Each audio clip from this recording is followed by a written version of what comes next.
I walked through the door of our apartment after a long day at work, expecting the usual quiet evening routine we'd established over 3 years together. Instead, I found her laughing loudly on the phone, sprawled comfortably across the expensive leather couch I'd purchased just 3 months earlier from an upscale furniture store downtown. Her voice carried clearly across the entire room as she spoke animatedly to whoever was on the other end of the line. She was completely absorbed in her conversation, gesturing with her free hand for emphasis, even though the person couldn't see her. "I'm honestly done pretending anymore," she said with a lightness and freedom in her tone that made my stomach drop instantly. "I genuinely need a real man in my life, someone with actual ambition and real presence, not just someone who's comfortable being average." Her words cut deeper than I ever expected they could, slicing cleanly through whatever fragile sense of security I'd felt in our relationship up until that exact moment. I stood completely frozen in the doorway, still holding my briefcase in one hand and my keys in the other, trying to process what I just overheard. The irony of the situation wasn't lost on me even in my shocked state. She was literally lounging on furniture I'd bought with my money, in an apartment I'd been secretly subsidizing for months, talking casually about how completely inadequate and insufficient I was as a partner. For 3 full years, I'd quietly and deliberately supported her lifestyle in ways she never fully understood or even questioned seriously.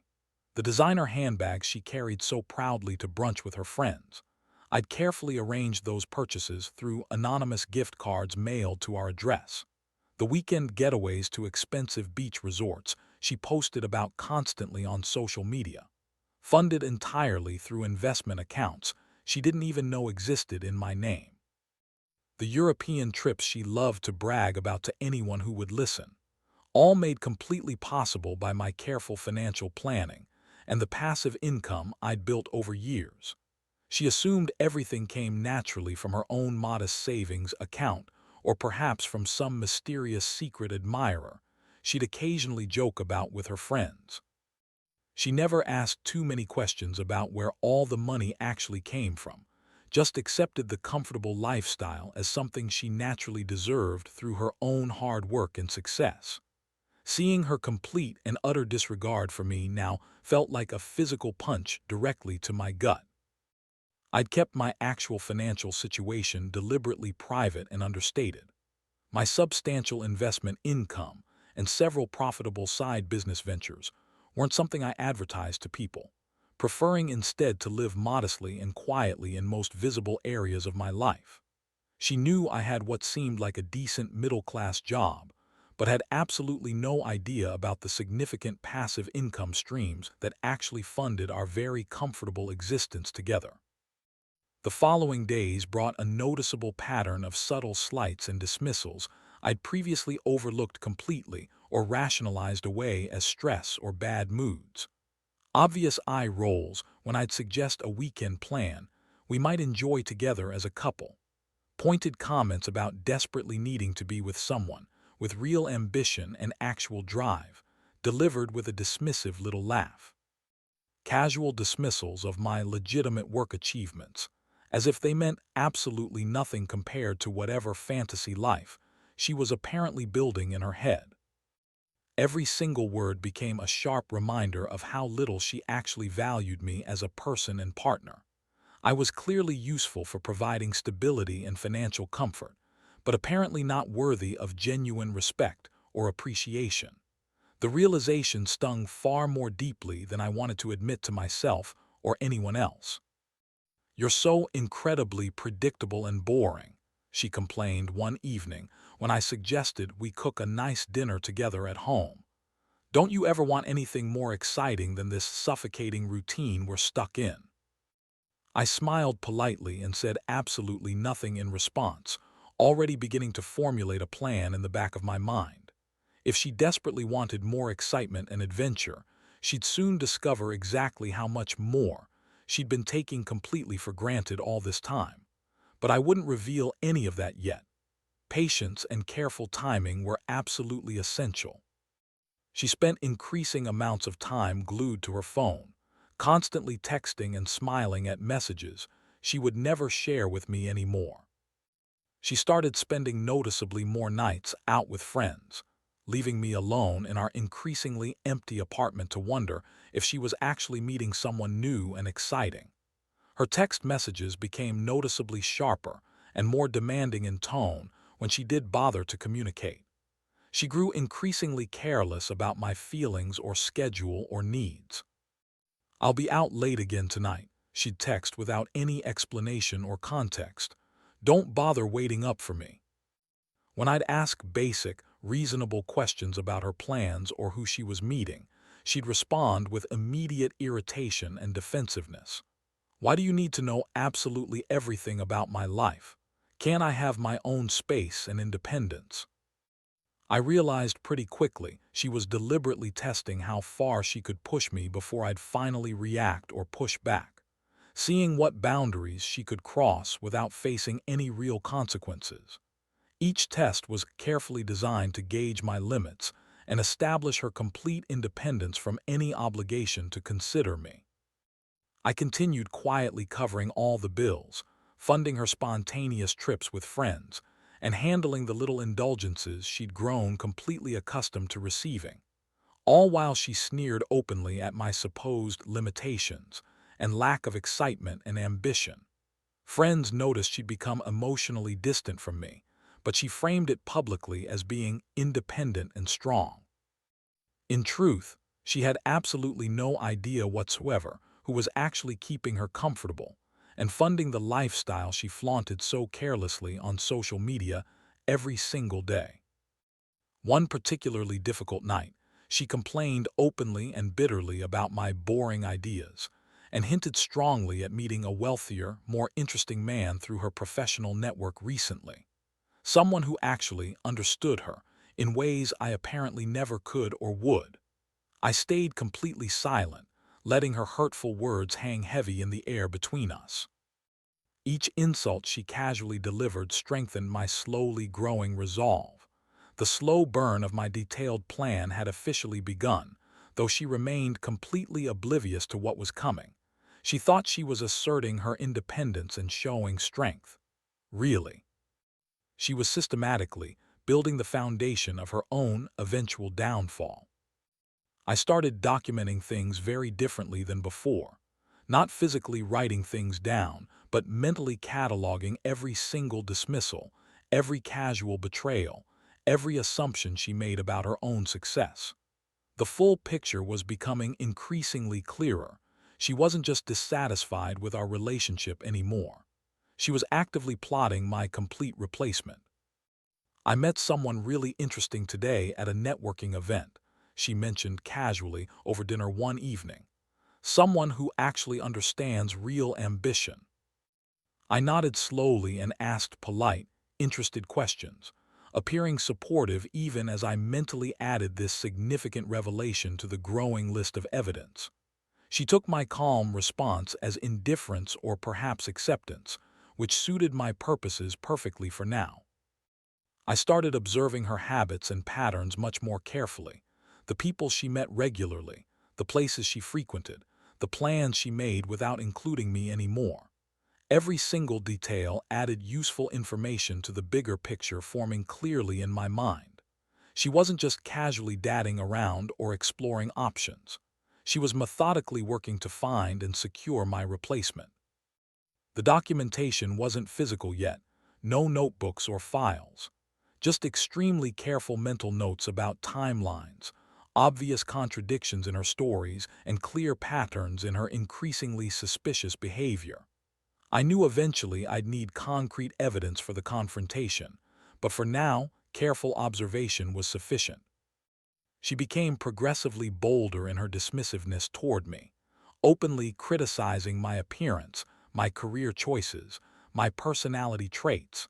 Things she'd once claimed to genuinely love about me were suddenly sources of embarrassment to her, at least when her new social circle was watching and judging. I maintained my calm exterior perfectly, playing the role of the devoted but perhaps slightly boring and predictable fiancé, Let her think I was completely oblivious to her machinations and plans.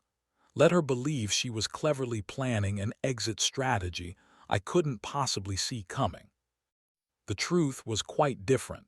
I saw absolutely everything she was doing, and I was planning something she'd never anticipate in her wildest imagination. She invited the new guy to a dinner party at our apartment, a man she apparently thought I'd never notice or care about seriously. She laughed freely at inside jokes with him, showed off her charm and wit, performed skillfully for an audience that included the very person funding her entire comfortable lifestyle. I played my assigned role perfectly that evening, smiled politely at appropriate moments, made pleasant, forgettable conversation, acted exactly like the secure fiancé who had absolutely no reason for concern or suspicion. All the while, I was hiding the significant truth that I controlled her entire world in ways she couldn't begin to guess. He was genuinely impressive on the surface, confident, well-dressed, clearly successful in his career. I could easily see why she was attracted to him. What she didn't realize was that his visible success paled in comparison to the substantial financial foundation I'd quietly built over years. "This is my fiancé," she introduced me with barely concealed boredom in her voice. "He works in finance." The understatement was completely intentional on her part. She genuinely believed I was just a mid-level employee somewhere, living paycheck to paycheck like she was. The truth was so much more complicated and interesting than her assumptions. The betrayal escalated dramatically when she told me directly one evening that she wanted to move in with him, once things were sorted out properly between us.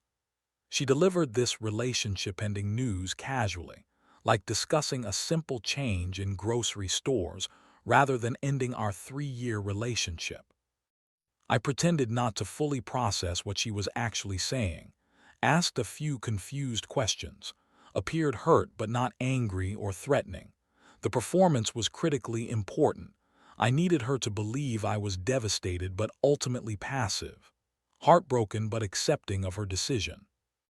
"It's not you specifically, it's just that I need something different now," she explained with obviously fake sympathy. "You understand, right? We've grown apart." I nodded slowly, letting her think she'd successfully managed my emotions and reactions. Meanwhile, her hurtful words were fuel for my careful planning. Patience was becoming my most effective weapon. She seemed almost relieved by my calm reaction. She'd probably expected tears or anger or desperate pleas to reconsider. My quiet acceptance made everything easier and more comfortable for her. She could exit guilt-free, believing she'd been kind and mature about the whole situation.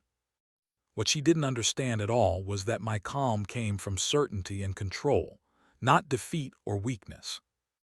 Her social media presence became a constant stream of the life I'd secretly funded for years. Photos from trips I'd paid for completely, designer items I'd purchased anonymously, events and experiences she bragged about to friends as clear evidence of her success and sophistication. She never suspected who actually made it all possible, never wondered too deeply about how her modest salary covered such an extravagant lifestyle, never questioned the convenient timing of gifts that always appeared exactly when she needed or wanted them. Every single post was another reminder that she'd completely underestimated me. She saw a simple finance worker with limited prospects. Reality was so much more interesting and complicated than her assumptions. "Another amazing weekend away," she'd captioned photos I recognized from the resort I booked and paid for. "Blessed and grateful for this wonderful life." The irony was absolutely delicious, though I kept my amusement completely hidden. Let her have her moment of perceived independence. The truth would be far more satisfying when it finally emerged. I deliberately let her believe she had a completely free pass to cut me out of her life without consequences. I watched her excitement grow steadily as she imagined a perfect future with her real man, someone who matched her fantasy of success and ambition. The irony that she owed all her current comfort to me went entirely unnoticed by her. She was so focused on what she believed she deserved that she never stopped to question what she actually had or where it came from. I maintained completely normal routines, paid all the bills on time, handled the apartment lease renewal without complaint, funded her credit card that was technically supplementary to my primary account. She used it freely and frequently, never checking the statements, never noticing my name clearly listed as the primary account holder. She'd become so accustomed to comfort and luxury that she took it for granted, assumed it would somehow magically continue regardless of our relationship status. That assumption would be her biggest mistake. I began subtly preparing for the eventual reveal, though the timing wasn't quite right yet. Too early, and the impact would be lost. Too late, and she might establish some actual independence I'd have to navigate around. She started openly introducing him to our mutual friends, boasting that he was so different from me, real, strong, genuinely ambitious. She said this at gatherings I attended, as if I wasn't standing right there hearing every hurtful word. I said absolutely nothing, keeping my expression neutral while internally counting down the days until my plan reached completion. She had no clue whatsoever that her perfect new life had a hidden foundation, me. Friends gave me sympathetic looks, clearly uncomfortable with how publicly she was moving on. Some tried to defend me or change the subject. She'd wave off their concern with dismissive comments about being honest about our incompatibility. The performance was thorough. She'd effectively rewritten our entire relationship in her mind, casting herself as the one who'd outgrown a limiting partnership. Me as the safe but boring choice she was finally escaping. If only she knew the full story. But patience was important. The reveal needed perfect timing for maximum impact. I began seriously planning the reveal, understanding that timing was absolutely everything. If I acted too early, before she was fully committed to leaving, the satisfaction would be significantly lost. Too late, and she might successfully walk away with him before discovering the truth. The sweet spot was when she felt most secure in her new relationship, most confident she'd successfully escaped me, most certain she'd made the right choice in trading up to someone better. I started ensuring that key assets she relied on daily, her boutique business she was so proud of, the trips she took frequently, her personal accounts with mysteriously good balances, were all legally and financially linked directly to me. The boutique was particularly important.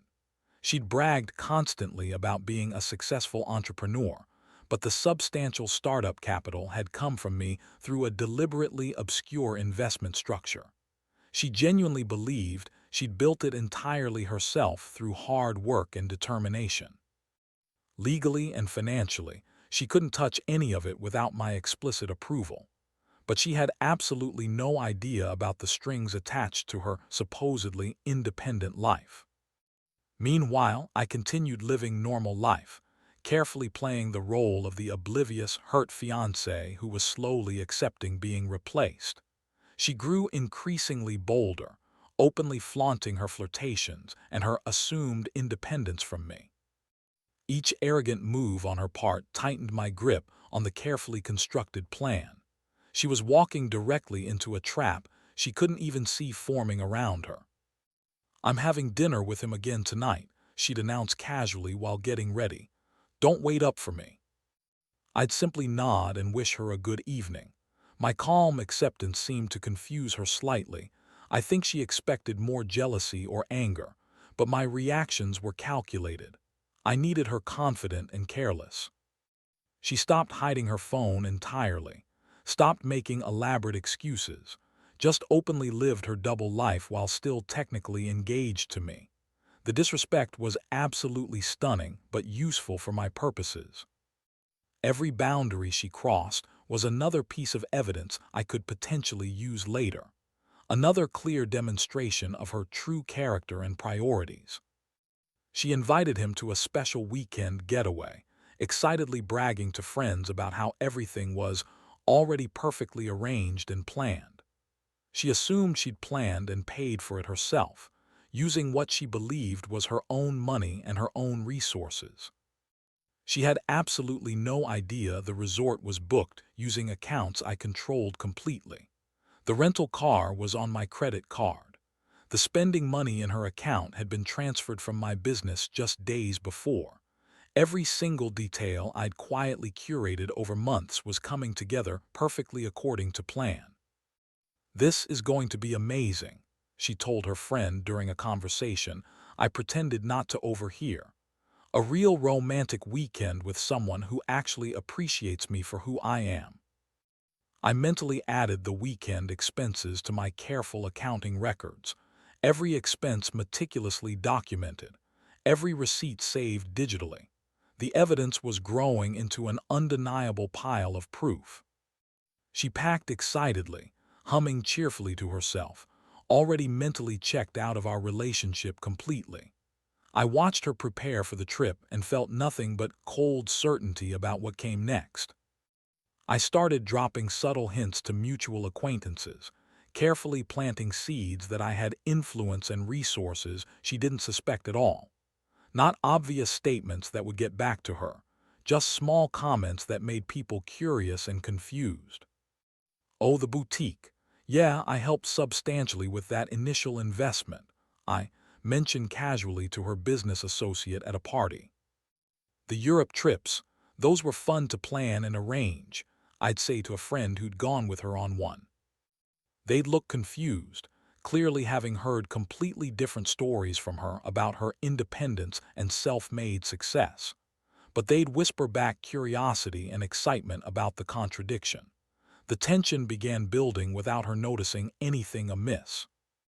I was creating witnesses, people who'd remember these specific conversations when the truth eventually emerged. Their shocked reactions would add significantly to her humiliation and embarrassment. She remained completely oblivious to the careful web forming around her. Too focused on her exciting new relationship to notice that people were starting to ask questions about our finances and her supposed independence. Her new confidence made her increasingly reckless with spending money. She began making bigger purchases, flaunting luxuries she believed were hers by absolute right and her own hard work. A completely new designer wardrobe, expensive jewelry pieces, first-class upgrades on flights she took. I carefully bided my time, letting her overextend herself financially and emotionally, ensuring that the eventual reveal would sting as painfully as possible.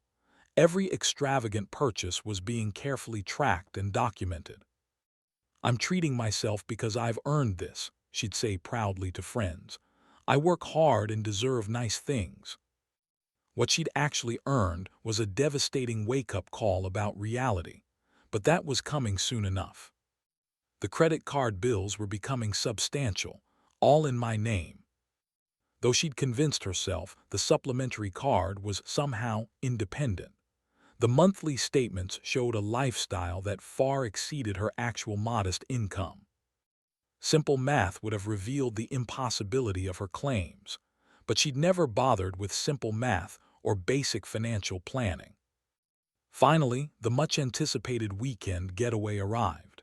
She thought she was stepping into a perfect romantic escape with her real man.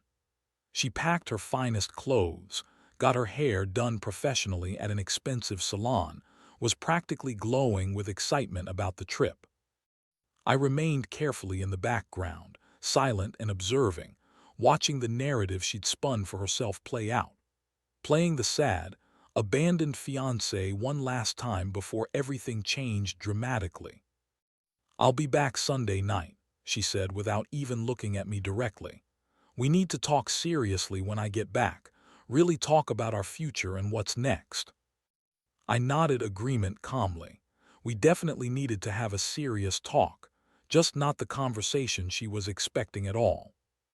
She left with her new boyfriend, laughing as they loaded her expensive luggage into his car. I watched from the apartment window as they drove away together, already knowing exactly how this weekend would actually end for her. Not the romantic escape they both anticipated. For her, a harsh lesson about assumptions and consequences. I waited patiently until they'd been gone for approximately 3 hours, enough time to drive to the resort and settle into their room comfortably. Then I made my calculated move, implementing the plan I'd been carefully constructing for weeks. I contacted her boutique's accountant with specific concerns about some financial irregularities that needed immediate attention and review. Asked him to freeze certain accounts pending a thorough audit. He complied readily. After all, I was the primary investor with legal authority. Then I called the resort directly, speaking to the manager about a supposed billing error on my credit card. The reservation would need to be canceled and rebooked properly under different terms. They were apologetic and extremely helpful about correcting the mistake. Her credit cards, all supplementary to my primary accounts, were temporarily suspended for suspicious activity review. A completely common fraud prevention measure, easily justifiable to any investigator. Within just a few hours, her perfect weekend was quietly falling apart around her without her fully understanding why everything was suddenly going wrong. She'd discover soon enough that her financial foundation wasn't nearly as stable as she'd believed. I confronted her not in person initially, but through a carefully timed phone call to maximize her confusion and panic. She answered sounding happy and relaxed, clearly enjoying her romantic getaway so far. "Hey, quick question about something urgent," I said casually, keeping my tone neutral and businesslike. I was reviewing the boutique finances and noticed some seriously overdue payments. When were you planning to handle those outstanding obligations? The silence on her end was immediate and heavy. I could practically hear her mind racing frantically, trying to understand what I was talking about. "What are you talking about exactly? Everything should be current," she said, but her voice had shifted noticeably from confident to uncertain and worried. "According to the investment agreement we both signed, you're actually behind on several financial obligations. I'm a bit concerned about the situation." I kept my tone deliberately neutral, businesslike rather than emotional. Her face must have gone pale as she processed this information. She'd assumed the boutique was entirely hers, completely forgetting, or never actually knowing, that my initial capital came with very specific terms and conditions. "I'll call you back later," she said, clearly flustered and panicking. "Sure, enjoy the rest of your weekend," I replied pleasantly before hanging up. Over the next several hours, she began discovering the full extent of the problem systematically. The resort called about the billing issue with the reservation. Her credit card was declined at dinner, causing public embarrassment. The boutique accountant called with urgent questions she couldn't possibly answer without access to files. Each revelation built on the last one, creating a cascade of realizations. Her perfect romantic escape was crumbling in real time around her. Finally, she called me back much later, her earlier happiness completely gone and replaced by panic. "What's happening? Why isn't anything working properly?" "I think we should have that serious conversation when you get back home," I said calmly and evenly. "Probably best to discuss this in person, don't you think?" She tried asking more specific questions, but I politely ended the call. Let her stew in confusion and growing panic. Let her weekend be consumed by financial anxiety instead of romance and intimacy. By Sunday morning, she was cutting the trip short, desperately needing to get home and understand what was falling apart around her. When she returned home anxiously, I was waiting in our apartment with organized folders of documentation.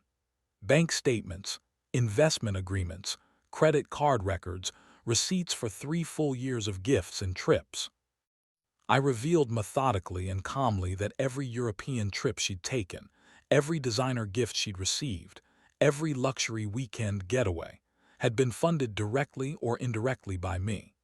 Her laughter with friends, her bragging on social media, her assumed freedom, all owed completely to my silent financial support. "This is the boutique investment agreement," I said, sliding the document across the table. "Note the primary investor listed and the specific repayment terms outlined."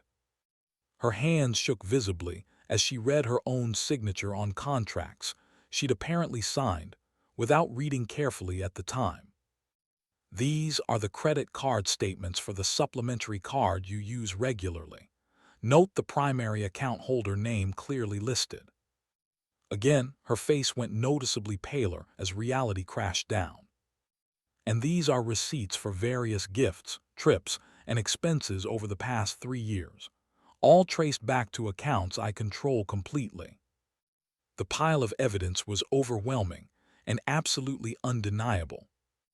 The man she was planning to replace me with had accompanied her back to the apartment, apparently ready to support her through whatever crisis was happening.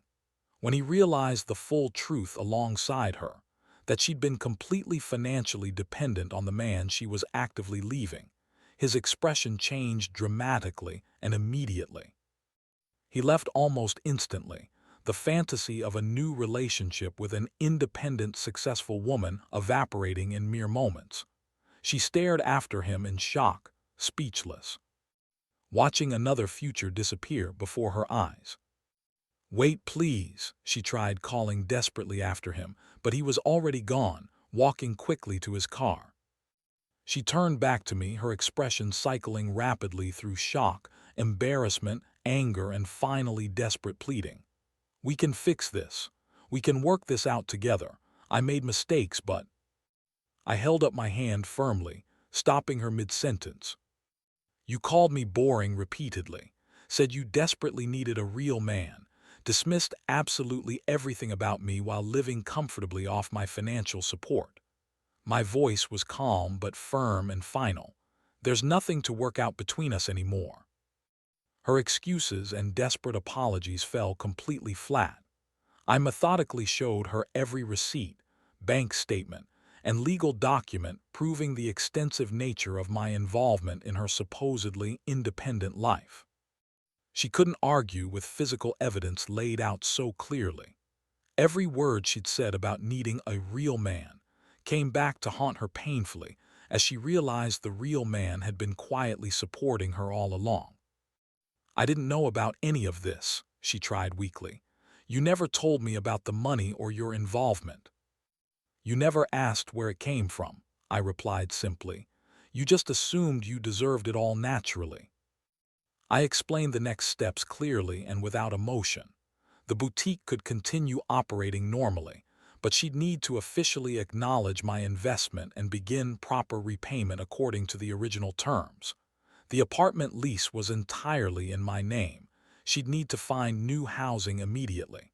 The credit cards would be permanently closed. She'd have to build her life on her actual income now. No more hidden support propping up her lifestyle. I walked away from the relationship that day, letting the full damage of her choices settle completely over her. She was left with a life she'd assumed she'd earned through her own merit and hard work, only to discover it was always dependent on someone she dismissed as inadequate. Her pride completely shattered, lessons learned the hard way through painful experience. I didn't gloat or celebrate my victory, didn't need to.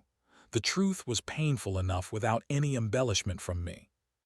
Friends told me later she'd tried spinning the story differently, claiming I'd been controlling or manipulative with money. But too many people had seen the clear evidence, heard my careful comments weeks earlier, understood what had really happened. She'd taken someone for granted and paid the price for that arrogance. I moved forward with my life, genuinely relieved to be free from someone who'd valued me so little. The financial loss was manageable. I'd always known realistically the money spent on her was essentially gone. But at least now it bought me freedom instead of more disrespect. In the aftermath, she had no control, no influence, and no one to lean on for the lifestyle she'd grown accustomed to enjoying. I quietly reclaimed the power she'd tried to discard me for, restructuring my finances and investments to remove any lingering connections to her. I didn't gloat or seek revenge beyond the natural consequences of her own actions. I just let reality speak for itself, and it proved more satisfying than any active revenge could ever be. She eventually moved out completely, downsizing dramatically to something she could actually afford on her real income alone. The boutique struggled badly and eventually closed permanently. Without my investment and her inability to manage finances properly, it wasn't sustainable. Mutual friends reported she'd learned humility, though whether that was genuine growth or just survival instinct remained unclear. I didn't particularly care anymore. She was no longer my problem to solve. I moved on completely, eventually finding someone who valued me for who I actually was rather than what I could provide materially. Someone who asked questions and appreciated honesty. Someone who understood partnership meant mutual respect. The experience taught me important lessons about hiding yourself and enabling others' worst behavior. Sometimes loving someone means being honest about your worth, and sometimes walking away is the strongest thing you can do.